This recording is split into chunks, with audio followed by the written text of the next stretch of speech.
तो देखिए हमने अपने इस डेटा एनालिटिक्स के कोर्स में कुल मिलाकर अप्रॉक्सीमेटली 60 के अप्रॉक्स फार्मूले बना रखे हैं। इन्हीं फार्मूले के इर्द गिर्द आपका काम आता है। जब भी आप कोई काम करोगे ना, इन्हीं फार्मूलों के इर्द गिर्द हो। अगर आप इन फार्मूलों को अच्छे से ढंग से समझ लेते हो तो आपका काम हो ही जाएगा। करेक्ट। कुल मिलाकर वैसे अगर देखा जाए तो एक्सेल में फार्मूलों की संख्या 500 होती है। टोटल फार्मूलों की संख्या 500 होती है, बट हमारे काम के जितने भी फार्मूले वो सारे कितने हमारे कोर्स में 60। ऐसा पता था क्या आप लोगों को पहले कि 500 फार्मूले होते हैं? जैसे आप लोग कभी स्कूल में गए थे या कभी टीचर ने आपको जब पढ़ाना स्टार्ट किया था हिंदी, तो हिंदी में मैं अगर आप लोगों से बोलूं कि हिंदी में कुल शब्दों की संख्या कितनी होती है, कितने शब्द होते हैं हिंदी में? बहुत सारे का क्या मतलब है? कह रहे हैं बहुत सारे से क्या मतलब है? अगर आप पूछते एक्सेल कितने फॉर्मूले कितने होते हैं, मैं कहता बहुत सारे होते हैं, तो उसका क्या मतलब बना है? आप पाइथन पढ़ते हो, पाइथन के अंदर एक लाइब्रेरी आती है, let us suppose array library, array module होता है, ठीक है। आप इसमें टोटल बताइए कितने फंक्शन होते हैं? सटीक नॉलेज तो ऐसा ही होता देखा ना, लेकिन बहुत सारे होते हैं। तो लेकिन मैंने आपको बताया एक्सेल में फॉर्मूले कितने होते हैं? 500 होते हैं, ठीक है। आपके पास नॉलेज होना चाहिए 500 होते हैं, लेकिन हम जो फॉर्मूले करने जा रहे हैं दैट आर लिमिटेड, कितने हैं वो? 60 फॉर्मूले हैं, ओके। अब ऐसे ही जब कि हिंदी का टीचर आपको पहले बता देता है कि हिंदी में कुल शब्दों की संख्या 8 लाख होती है। कितनी होती है? 8 लाख। टीचर जैसे हिंदी खत्म करता कहते सर और पूरे करो, तो 8 लाख नहीं होते। इसलिए कोई नहीं बताता। अगर वो पाइथन की क्लास चल रही है, पाइथन की क्लास में कोई छूटती है, पहली क्लास में ये बोलते कि पाइथन में कुल मिलाकर फंक्शन 1332 होते हैं। सर अभी तो 15 ही हुए हैं, क्लास पूरी करो। होता है कि नहीं होता? लेकिन एक सही टीचर का फर्ज होता है कि आपको सही नॉलेज दे, ठीक है। कंटेंट के बाहर नहीं जा रहा, सिंपल सी बात है। तो आपके पास एक नॉलेज है कि कितने फॉर्मूले होते हैं टोटल? 500 फॉर्मूले होते हैं अप्रॉक्स, एक दो ऊपर नीचे हो सकते हैं। तो हमारे कोर्स के जितने भी फॉर्मूले हैं वो हमें, आप सबको कोर्स का एक ब्राउचर मिलता है, उसमें अपना कंटेंट देख सकते हो। आपको जो फॉर्मूले बताएंगे उससे ज़्यादा ही होंगे, कम नहीं होंगे, आपका काम हो जाएगा यहाँ पर। तो सबसे पहले यहाँ पर जो फॉर्मूले हमको दिए गए हैं वो अलग अलग कैटेगरी में डिवाइड किए गए हैं। फॉर्मूले क्या बनाई गई है? कैटेगरी बनाई गई है। उन्हीं कैटेगरी के हिसाब से आपको काम करना होता है। तो सबसे पहली कैटेगरी यहाँ पर फॉर्मूले की है डे टू टाइम फंक्शन। तो आज हम यहाँ पर सबसे पहले डे टू टाइम से रिलेटेड फंक्शंस कंप्लीट करेंगे। इसके कंप्लीट होने के बाद मैं आप लोगों को इसमें कुछ सवाल दे दूंगा, वो आप लोग करके देखना। फिर आप लोगों को डाउट बनता है ऊपर नीचे, वो आप मेरे से पूछ सकते हैं। और जैसे मैंने आप लोगों को बोला है कि इस वीक में कभी भी टेस्ट होगा, तो कभी भी टेस्ट होगा, बिना बताए होगा, बताने के बाद तो कोई आता नहीं है, ठीक है।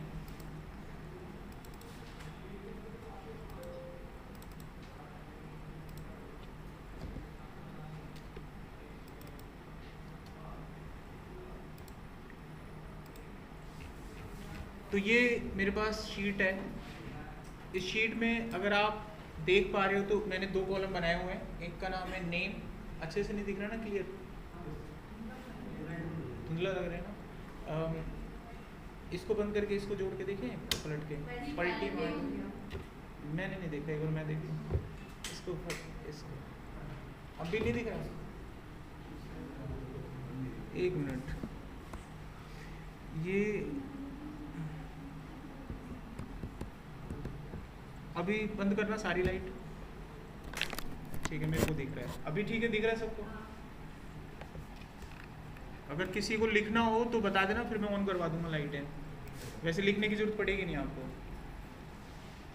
ये माहौल पढ़ाई के लिए बनाया गया है बेटा, ठीक है। इन चीज़ का ध्यान रखना। देखो यहाँ पर आपको 2 कॉलम्स दिख रहे होंगे, एक का नाम है नेम, एक का नाम है डिस्क्रिप्शन। नेम वाले ब्लॉक में मैंने फॉर्मूले का नाम लिखा हुआ है और उसके सामने मैंने डिस्क्रिप्शन लिखा हुआ है कि ये फॉर्मूला क्या काम करेगा। फाइनल एक एक करके इनको पढ़ेंगे। और जहाँ पर पीले कलर की पट्टी होगी, इसका मतलब मैंने वो फॉर्मूला वहाँ पर लगाया हुआ है। ये एज इट इज शीट में आप लोगों को शेयर कर दूंगा, तो नोट सारे बने हुए हैं, आपको बनाना नहीं पड़ेगा, सिर्फ प्रैक्टिस करनी होगी आपको, ठीक है। और इसमें क्या टास्क आपको करने हैं, नीचे आप देखेंगे टास्क बने हुए हैं आपके लिए 1 2 3। तो all over, all in one सब यहीं मिलेगा आपको। तो सबसे पहला फॉर्मूला है नाउ। फॉर्मूले इतने आसान है, एक लाइन में खत्म हो जाते हैं ये, ठीक है। तो पहला फॉर्मूला है नाउ। इसका काम होता है सिस्टम की करंट डे टू टाइम को प्रिंट करना। अगर आपको करंट डे टू टाइम आज की यहाँ पर प्रिंट करने को कोई बोल दे कि भाई आज का जो डे टू टाइम है कंप्यूटर में, वो आप यहाँ पे प्रिंट करो, तो करंट डे टू टाइम यहाँ पर अगर हमको प्रिंट करने के लिए कोई बोलेगा, तो हम यहाँ पर फॉर्मूला जो लगाएंगे वो रहेगा नाउ। ऐसे इक्वल टू करके नाउ लिखना है, बस कुछ नहीं करना, ठीक है। एक्सेल में कोई भी फॉर्मूला लगाना हो तो उसकी शुरुआत इक्वल टू से होती है। किससे होगी? इक्वल टू से होगी। आप नाउ लिखेंगे, ब्रैकेट बंद करेंगे दोनों, राउंड ब्रैकेट, देखिए ओपन ब्रैकेट और उसके बाद ये क्लोज ब्रैकेट, ये दोनों लगाना होता है। फॉर्मूले की कुछ खास बातें, एक्सेल में फॉर्मूला इक्वल टू से स्टार्ट होता है, फॉर्मूले का नाम लिखने के बाद उसके अंत में open and close round bracket होती है। अगर कहीं पर आप ऐसा कुछ लिखा हुआ देखते हैं, उसी को फॉर्मूला माना जाता है। वो क्या कहलाता है? हमारा फॉर्मूला कहलाता है। That is called Excel formula. अभी हम यहाँ पर एंटर करेंगे तो यहाँ पर आप देखेंगे कि सिस्टम का करंट डेट और टाइम यहाँ पर आ चुका है। समझ गए बात मेरा? ओके, देखिए नेक्स्ट हमारे पास फॉर्मूला आता है टुडे। इसका काम होता है कि अगर आपको केवल डेट प्रिंट करनी है, कई बार ऐसी सिचुएशन होती है कि हमको टाइम प्रिंट नहीं करना होता, केवल डेट प्रिंट करनी होती है, तो हम वहाँ पर टुडे नाम का फॉर्मूला लगा सकते हैं। फॉर्मूला कुछ ऐसे लिखना है आपको, टुडे और ब्रैकेट क्लोज, बस आ गया। तो यहाँ पर आप देखेंगे सिर्फ डेट आ रहा है, टाइम नहीं आ रहा है इस बार। अच्छा, अगला फॉर्मूला है डेट। इसका इस्तेमाल करते हैं, it is use to input custom date. Custom date का मतलब अगर आपको आज की करंट डेट प्रिंट नहीं करनी है और कुछ भी प्रिंट करना है, जैसे आपको प्रिंट करना है 20 अक्टूबर 2025, तो वो हम यहाँ पर मैनुअली लिख सकते हैं। कैसे लिखेंगे? आप फॉर्मूला लगाएंगे डेट। अब ये आपसे एक एक करके पैरामीटर मांगेगा, हर फॉर्मूला पैरामीटर मांगता है ऐसा नहीं है, जो फॉर्मूला पैरामीटर मांगे उसको दो। अब ये फॉर्मूला आपसे पैरामीटर मांग रहा है, यानी इसको ऐसे ब्लैंक छोड़ के गए ना तो ये कुछ नहीं करेगा, तो देना पड़ेगा इसको। ऊपर वालों में नहीं मांग रहा था इसलिए खाली छोड़ा था। तो यहाँ पर हमें सबसे पहले जो जो पैरामीटर आपसे मांगा जाए वही डालो। इसने सबसे पहले आपसे ईयर मांगा है तो आप इसको ईयर देंगे 2025। उसके बाद मंथ मांगा है तो मंथ देंगे, अक्टूबर का महीना, और तारीख देंगे 21 तारीख। अब जैसे ही एंटर करेंगे we got an answer, 21 October 2025। Next हमारे पास फॉर्मूला आता है टाइम। इसका इस्तेमाल किया जाता है जब आपको सिस्टम का टाइम ना एंटर करके अपनी तरफ से कोई टाइम एंटर करना है। इसका इस्तेमाल कहाँ पर हो सकता है? मान लीजिए आप रिसेप्शन पे बैठे हैं और आपके मैनेजर ने आपको बोल रखा है कि जो भी एम्प्लॉय आज कंपनी में एंटर होगा उसका टाइम नोट करते रहना। तो वो कुछ समय पहले तो कागज़ पे लिखता है, लिखती थी, लेकिन कुछ टाइम के बाद जब उसका प्रमोशन से ठीक ठाक हो गया तो उसको एक मशीन दे दी गई। अब उसको एंट्री मशीन में करनी है, तो आपको एक्सेल में एंट्री करनी होती है कि टाइमिंग क्या रहा। तो टाइमिंग कैसे एंटर करेंगे? देखो टाइम एंटर करने के लिए आप यहाँ पे फॉर्मूला लगाएंगे टाइम। टाइम के अंदर सबसे पहला पैरामीटर है आवर। एक दिन में टोटल 24 घंटे होते हैं, तो उसके हिसाब से आपको लगाना है। अगर आपको कोई टाइम एंटर करना है पास्ट 12 का, ठीक है, जैसे 2 बजे का 3 बजे का, तो उसमें 12 प्लस कर देना, ठीक है। 24 घंटे के फॉर्मेट में आपको यहाँ पर अपना टाइम जो है एंटर करना पड़ेगा।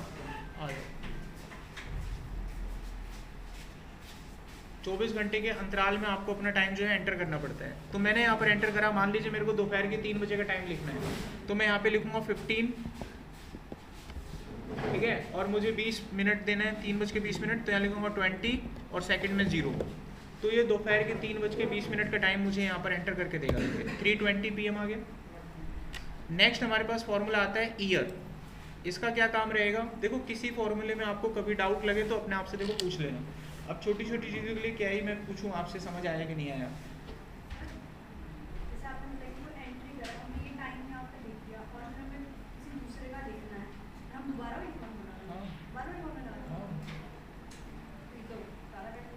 हाँ, तो उसको बोल के लिखोगे क्या? 3:25 लिखे, ऐसे नहीं लिखेगा, आपको लिखना पड़ेगा और क्या है ना, कठिन है ना, गिव अप कर जाओ। तो कभी भी आपको टाइम लिखना है तो एक्सेल में टाइम लिखने का तरीका है, आप मैनुअली जो टाइम लिखते हो ना 3 कॉमा ऐसे करके, वो टाइम नहीं माना जाता, उसको ऐसे ना लिखिए। आपको टाइम देना है तो इस तरीके से आप टाइम लिखें, ठीक है। अगला हमारे पास फॉर्मूला आता है ईयर। अब इसका क्या काम होता है? देखो कई बार ऐसी सिचुएशन होती है कि हमको ना डेट दे रखी होती है सिस्टम में और हमें उसका ईयर निकालना होता है। क्या निकालना होता है? ईयर। तो सामने एक डेट दे रखी है 19 अगस्त 2025, हमको ईयर निकालना है। फॉर्मूला लगाएंगे ईयर, सामने की डेट सेलेक्ट करके देंगे।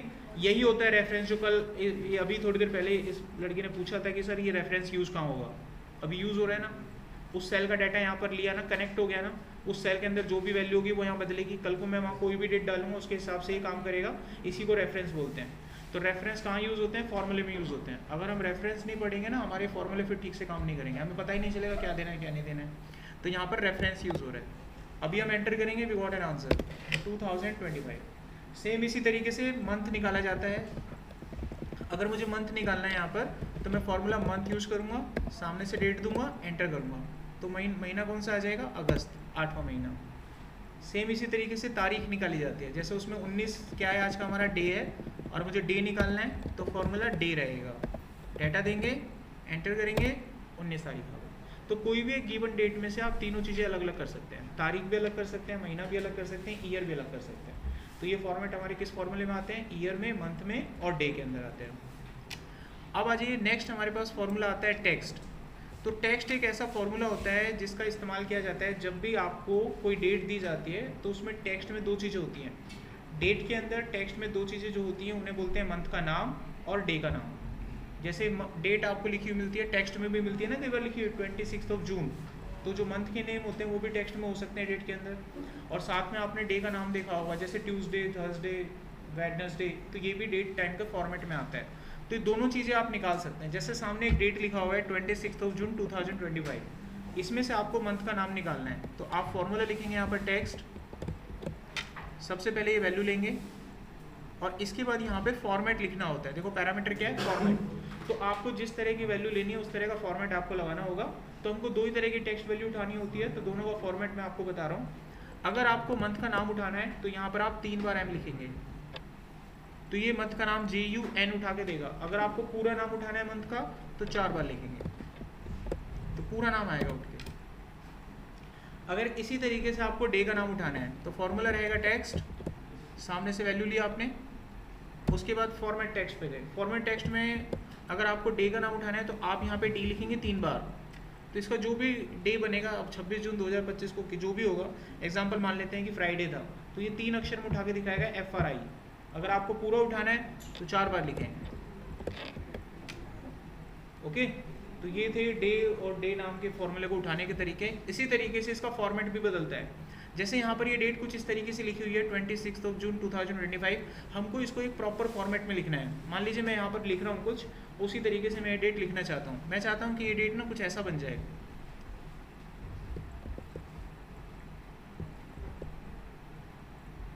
मैं इसका फॉर्मेट यहाँ मैनुअली पहले हाथों से चेंज कर रहा हूँ, फिर उसको फॉर्मूले से करेंगे हम। ये देखो, ऐसा चाहता हूँ कि ऐसा बने ये डेट, फॉर्मूले से करना है ये काम, ठीक है। तो ये जो डेट है ये ऐसी बन रही है ना, आपने मैनुअली किया, ये फॉर्मूले से हमें करना है। तो क्या करोगे आप, यहाँ पे फॉर्मूला लगाओगे टेक्स्ट, सामने से डेट आप दोगे। अब इसका जो भी फॉर्मेट आपको देना है वो यहाँ पे लिखें। जैसे कि मुझे ये डे का नाम, तो 4 बार डी, फिर कॉमा लगा के आगे। अब मुझे 26 उठाना है तो 2 बार डी, 26 डे, ठीक है, तारीख आ जाएगी। उसके बाद स्पेस, फिर मंथ का नाम उठाना है, पूरा उठाना है तो 4 बार एम, फिर कॉमा। उसके बाद ईयर उठाना है 4 में तो 4 बार वाई। ये प्रॉपर फॉर्मेट आपके पास होगा, आप एंटर करेंगे, सेम डेट आपके पास आ जाएगी। ऐसे पूछ लेते हैं कई बार, एक शीट आपको मिलती है उसमें अजीब से तरीके के में डेट का फॉर्मेट होता है, और उस फॉर्मेट के ऊपर आप ये मैनुअल फॉर्मेट जब अप्लाई करते हैं ना, पूरी ताकत लगा लेना, वो चेंज नहीं होती डेट। किसी ने आपको बोल दिया ना इस तरीके की डेट है, ऐसी नहीं चाहिए, ऐसी चाहिए, तो बच्चे के दिमाग में आता है, इसको पकड़ के ना यहाँ से फॉर्मेट बदल देते हैं। तो कई बार ऐसा फॉर्मेट होता है कि वो बदलती ही नहीं है। तो जो चीज़ किसी से नहीं बदलती ना, उसको फॉर्मूला बदलता है। तो फॉर्मूला अगर आपको आता होगा तो आप इस काम को ऐसे कर पाएंगे, और वो चेंज हो जाएगी, वो हमेशा चेंज हो जाएगी। तो यहाँ तक कोई डाउट है किसी बच्चे का? नेक्स्ट हमारे पास फॉर्मूला आता है जिसका नाम है डेट डिफरेंस। डेट डिफरेंस, इसको लिखते हैं DATE करके। इसका यूज़ किया जाता है 2 डेट के बीच में आने वाले डिफरेंस का पता करने के लिए। कोई डेट है आपके पास, 2 डेट हैं, जैसे मान लीजिए किसी कंपनी में किसी एम्प्लॉय ने किसी कंपनी को ज्वाइन किया 27 नवंबर 2005 को, लेकिन उसने रेजिग्नेशन डाल दिया 14 अप्रैल 2009 को। अब हमको पता करना है कि उसने टोटल कितने साल काम किया। अब भी मैं आपसे अगर मोटा मोटा आइडिया लूँ तो आप में से कोई बताएगा कितने साल काम किया उसने? उसने नवंबर 2005 को ज्वाइन किया था, अप्रैल 2009 को छोड़ दिया, तो टोटल कितने साल काम किया उसने? गलत बोल रहा, अरे नवंबर 2009 में 4 साल होंगे ना बेटा। नवंबर 2005 में ज्वाइन किया तो नवंबर 2009 आएगा तब उसके 4 साल होंगे ना। ईयर जब काउंट करोगे तो ईयर सिर्फ ईयर में आएगा। फॉर एग्जांपल अगर मैं आप लोगों से पूछूं, आपसे मैं पूछता हूँ यहाँ पे आप कितने साल के हो आप? ऐसे बोलो 23.5 साल, 23.25 साल बोलते हैं कभी ऐसे? नहीं ना। तो ईयर अगर पूछा है तो ईयर बताना है बस आपको। अगर पूरा कंप्लीट मैं आपसे पूछूं मंथ, तो मंथ भी उसके साथ में लिया जाता है। समझिए बात मेरा? तो आपसे मैंने ईयर पूछा है ना, तो जवाब देखो, जब आपका इंटरव्यू कुछ भी चले, जितना पूछो उतना ही दो। अगर आपके पास है सोर्स कि आपके पास आपकी नॉलेज अच्छी है तो आप एक्स्ट्रा दो, कोई दिक्कत नहीं है, क्योंकि आपके सवाल में से सवाल पूछेगा। जैसे आपने दिया, मैंने सवाल में से सवाल पूछा, फंस गया वो, उसने एज को क्यों नहीं बताया ऐसे। आप ये मत सोचिए कि सारे आपके जैसे होंगे, सामने वाला अगर हुआ ना थोड़ा अलग सोचने वाला, वो आपके सवाल में आपको घेर डालेगा। बात समझ में आ रही है? जितना पूछ रहे हो उतना ही पॉइंट टू पॉइंट जवाब दो। अगर आप जवाब फालतू दे रहे हो तो आपके पास उसका सोर्स और उसकी नॉलेज होनी चाहिए, आप दो परफेक्ट उत्तर। अच्छा, तो मैंने आपसे पूछा कि टोटल कितने साल का डिफरेंस है, ईयर में बताना था आपको, तो साल आएगा 3 साल। तो ये हम निकालेंगे कैसे, देखो इसके लिए एक्सेल में हमारे पास फॉर्मूला होता है डेट डिफरेंस। इसमें हम क्या करेंगे, स्टार्टिंग डेट देंगे और एंडिंग डेट देंगे, दोनों सेलेक्ट कर ली। इसके बाद डिफरेंस बताने के लिए फॉर्मेट देना होता है। अगर ईयर में डिफरेंस चाहिए तो वाई लिखेंगे, और मंथ में चाहिए तो, और डे में चाहिए तो डी लिखेंगे। तो हमें तो ईयर में चाहिए था, आ गया 3 साल।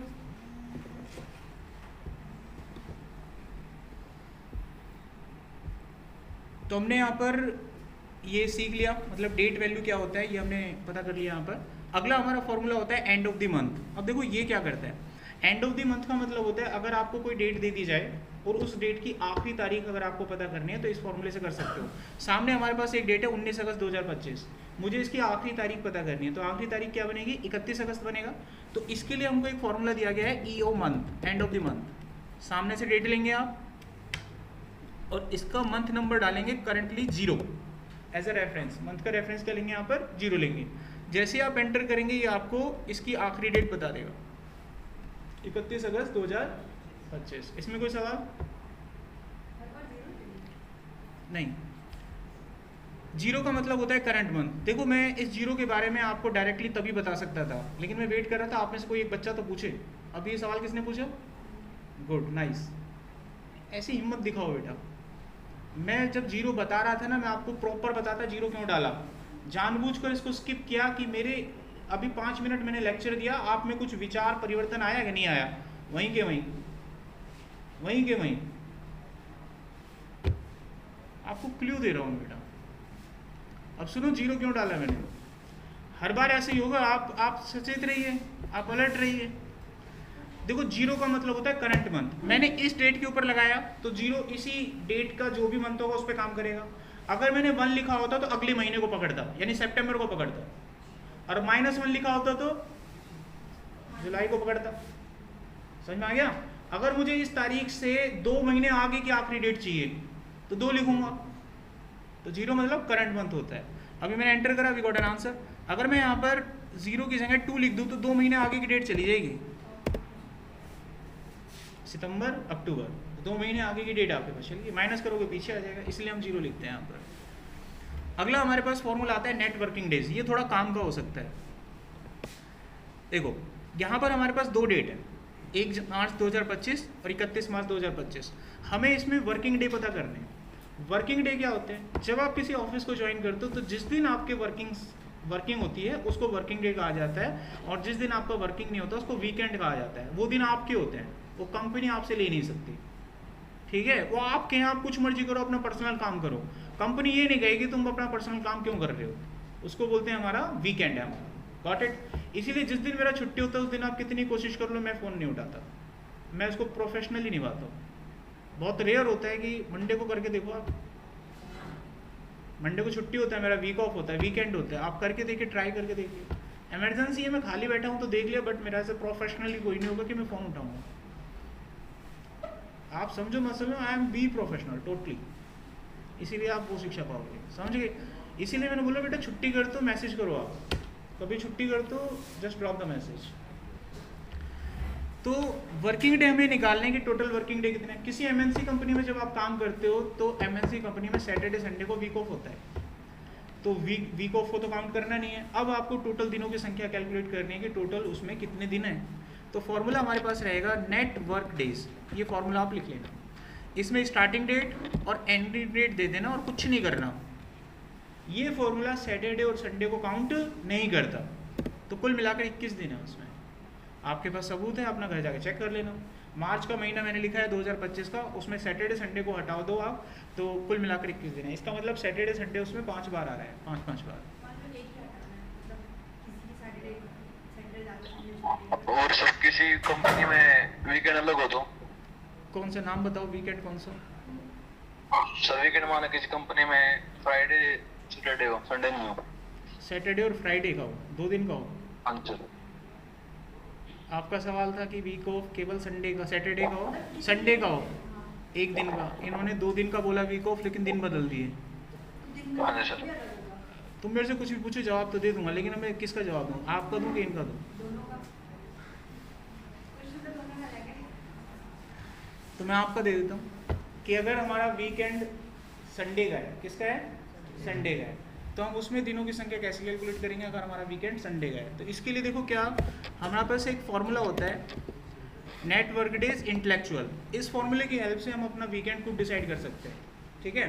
तो मैंने इसको स्टार्टिंग डेट दिया, ये एंडिंग डेट दिया। अब मैं वीकेंड अपना खुद डिसाइड करूंगा। पहला आपका सवाल, आपने बोला कि आपका वीकेंड संडे का है, तो मैं कोड नंबर 11 डालूंगा। अब दूसरे का सवाल, उन्होंने बोला कि उनका जो वीकेंड है वो सैटरडे और कब का था? फ्राइडे और सैटरडे का, तो उसका नंबर यहाँ पर 7 आ रहा है। तो दोनों के सवाल का उत्तर ये है।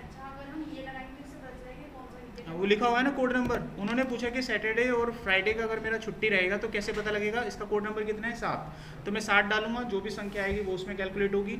आपने पूछा कि सर संडे मेरा वीकेंड होता है, तो संडे के सामने 11 नंबर कोड है, मैं 11 नंबर डालूंगा तो मुझे उसका भी जवाब मिल जाएगा। तो कुल मिलाकर संख्या आएगी 26।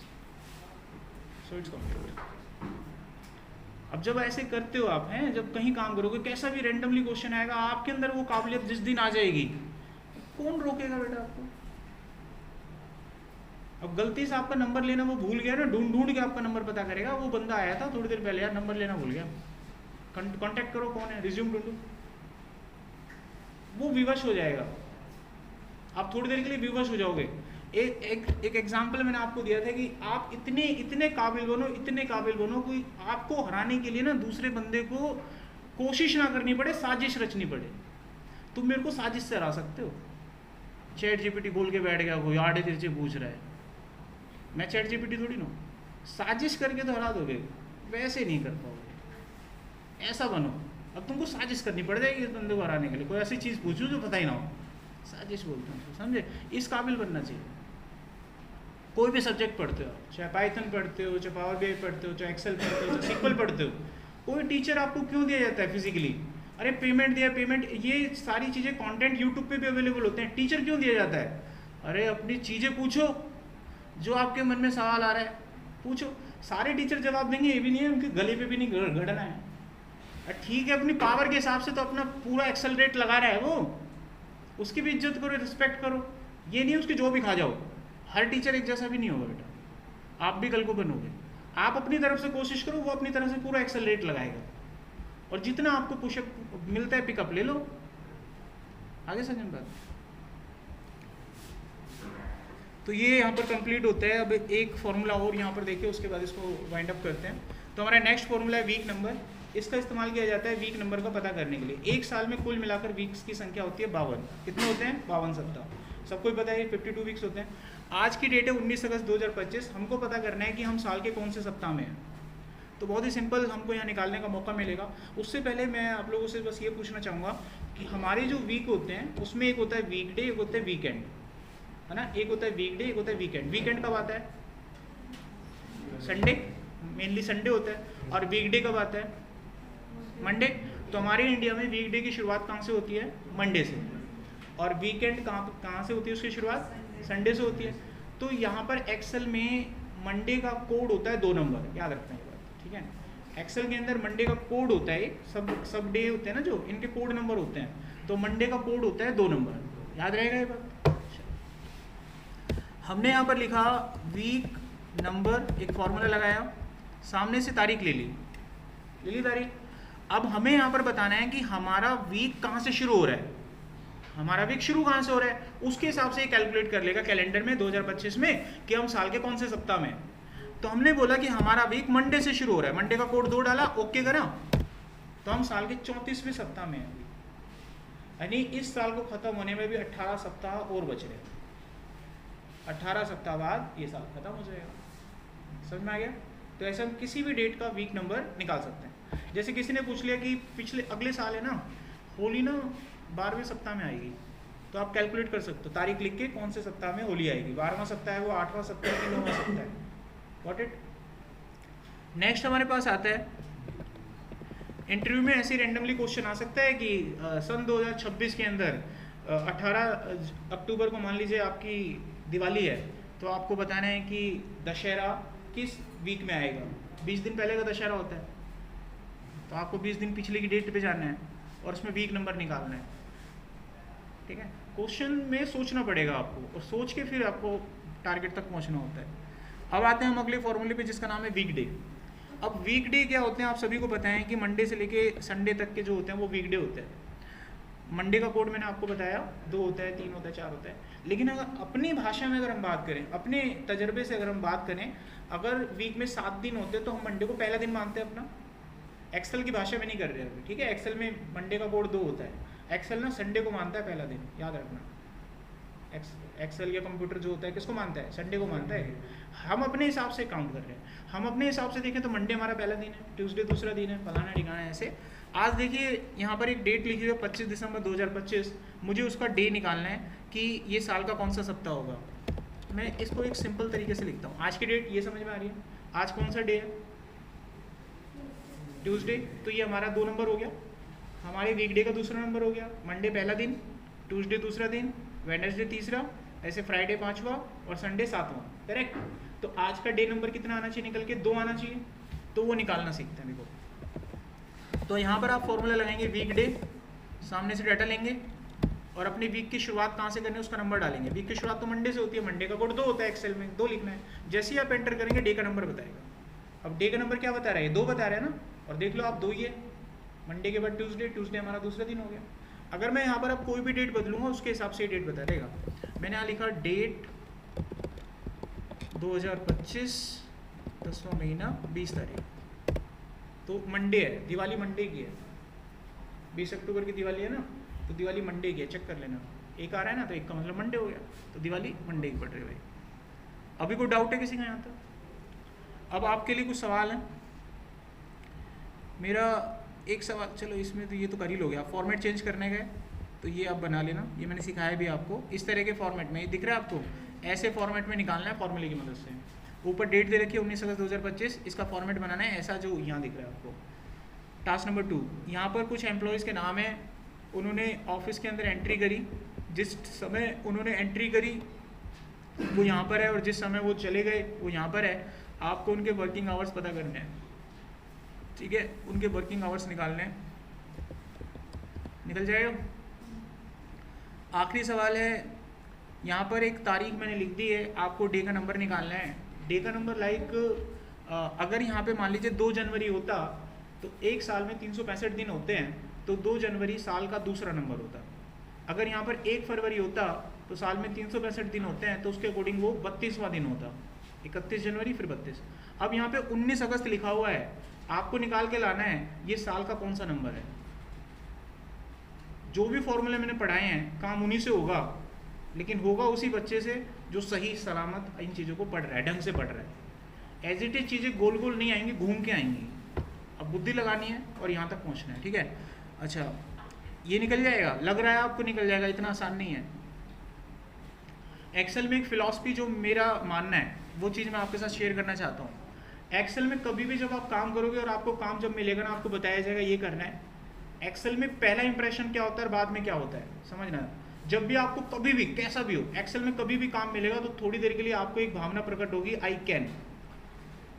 लेकिन जैसे आप उस पर 5 मिनट बिताएंगे, थोड़ी देर के बाद अंदर से आवाज आएगी, I can't. I can't believe नहीं होता तो आप ट्राई करना इन चीज़ों को, ठीक है। एक्सेल इसीलिए थोड़ा सबसे ज़्यादा कठिन जो चीज़ होती है वो एक्सेल ही होता है बेटा। इसमें दिखता नहीं है कैसे होगा।